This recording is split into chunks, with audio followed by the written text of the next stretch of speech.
ರಾಜ್ಯದಲ್ಲಿ ಕಾಂಗ್ರೆಸ್ ಸರ್ಕಾರ ಆಡಳಿತಕ್ಕೆ ಬಂದಾದ ಮೇಲೆ ಮತ್ತೆ ಕೇಂದ್ರದಲ್ಲಿ ಕಾಂಗ್ರೆಸ್ ಪಕ್ಷದ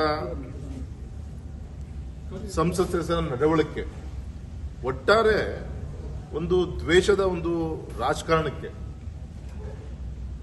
ಎಲ್ಲ ರೀತಿಯಂತ ಒಂದು ಅವರ ನಡವಳಿಕೆ ಸ್ಪಷ್ಟವಾಗಿ ತೋರಿಸ್ತಾ ಇದೆ. ಇವತ್ತು ದಬ್ಬಾಳಿಕೆ ರಾಜಕಾರಣ ಕರ್ನಾಟಕದಲ್ಲಿ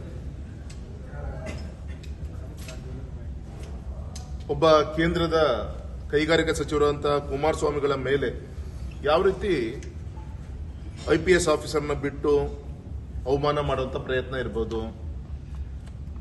ಮೊನ್ನೆ ಪಂಚಮಶಾಲಿ ಒಂದು ಸಮಾಜದ ಒಂದು ಹೋರಾಟಕ್ಕೆ ಯಾವ ರೀತಿ ಬೆದರಿಕೆ ಒಡ್ಡುವಂತ ಒಂದು ಪೊಲೀಸನ್ನು ಉಪಯೋಗಿಸಿಕೊಂಡು ನಡೆಯುವಂತ ಒಂದು ಪ್ರಯತ್ನ ಇರಬಹುದು.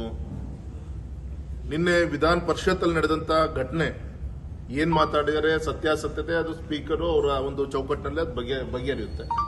ಆದರೆ ಒಬ್ಬ ಚುನಾಯಿತ ಪ್ರತಿನಿಧಿಯನ್ನ ಅರೆಸ್ಟ್ ಮಾಡಿಕೊಂಡು ರಾತ್ರಿ ಪೂರ್ತಿ CT ರವಿ ಅವರನ್ನ ಬೆಳಗಿನ ಜಾವದವರು ಕೂಡ ಸುಮಾರು 300-400 ಕಿಲೋಮೀಟರ್ ಆ ಪೊಲೀಸ್ ಜೀಪಲ್ಲಿ ಓಡಾಡಿಸಿ ಒಂದು ಮಾನಸಿಕವಾಗಿ ದೈಹಿಕವಾಗಿ ಅವ್ರನ್ನ ತೊಂದರೆ ಕೊಡುವಂತ ಪ್ರಯತ್ನಗಳನ್ನ ಮಾಡಿ ಹೊಡೆತ ಬಿದ್ದಾದ್ಮೇಲೂ ಕೂಡ 2-3 ಗಂಟೆ ನಂತರ ಫಸ್ಟ್ ಏಡ್ ಕೊಡಿಸುವಂತ ಪ್ರಯತ್ನ ಇರಬಹುದು.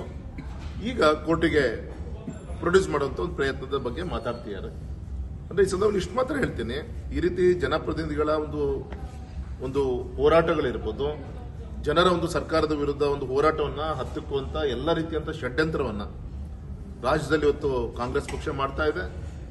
ಮತ್ತೆ ಅದರ ನಾಯಕರು ಸನ್ಮಾನಿಸುತ್ತ ರಾಹುಲ್ ಗಾಂಧಿ ಅವರ ನಡವಳಿಕೆ ನಿನ್ನೆ ಕಣ್ಣಾರೆ ಒಂದು ಸಂವಿಧಾನದ ಒಂದು ದೇವಸ್ಥಾನ ಪಾರ್ಲಿಮೆಂಟ್ ಮುಂಭಾಗದಲ್ಲಿ ನಾವೆಲ್ಲರೂ ಕೂಡ ಬಿಜೆಪಿಯ ಸಂಸತ್ ಸದಸ್ಯರು ಒಟ್ಟಾಗಿ ಅಲ್ಲಿ ನಿಂತ್ಕೊಂಡು ಪ್ರತಿಭಟನೆ ಮಾಡಬೇಕಾದಾಗ ನಮ್ಮ ಸಂಸದರ ಮಧ್ಯದಲ್ಲೇ ನುಕ್ಕೊಂಡು ಅವನನ್ನ ನಡ್ಕೊಂಡಂತ ರೀತಿ, ಅದ್ರ ಮೇಲೆ 2-3 ಜನ ಸಂಸತ್ ಸದಸ್ಯರ ಮೇಲೆ ಆದಂತ ಬಿದ್ದಂತ ಒಂದು ಸಂದರ್ಭದಲ್ಲಿ ತಲೆಪೆಟ್ಟು ಬಿದ್ದಿದ್ದು ಒಬ್ಬ ಸೀನಿಯರ್ MP ಗೆ ಈ ರೀತಿ ನಡವಳಿಕೆ ನಾವೆಲ್ಲ ಕೂಡ ಗಮನಿಸ್ತಾ ಇದ್ದೀವಿ. ಹಾಗಾಗಿ ಈ ಸಂದರ್ಭ ಇಷ್ಟು ಮಾತ್ರ ಹೇಳ್ತೀನಿ, ನಿಜವಾದ ಒಂದು ಪ್ರಜಾಪ್ರಭುತ್ವ ಒಂದು ವ್ಯವಸ್ಥೆ ಬಗ್ಗೆ ವಿಶ್ವಾಸ ಇಲ್ಲದೆ ಈ ರೀತಿಯಂತ ಒಂದು ದಬ್ಬಾಳಿಕೆ ಒಂದು ರಾಜಕಾರಣವನ್ನ ವಿಶೇಷವಾಗಿ ಕರ್ನಾಟಕದಲ್ಲಿ ಕಾಂಗ್ರೆಸ್ ಸರ್ಕಾರದ ನೇತೃತ್ವದಲ್ಲಿ ಇವತ್ತೇನು ನಡೀತಾ ಇದೆ.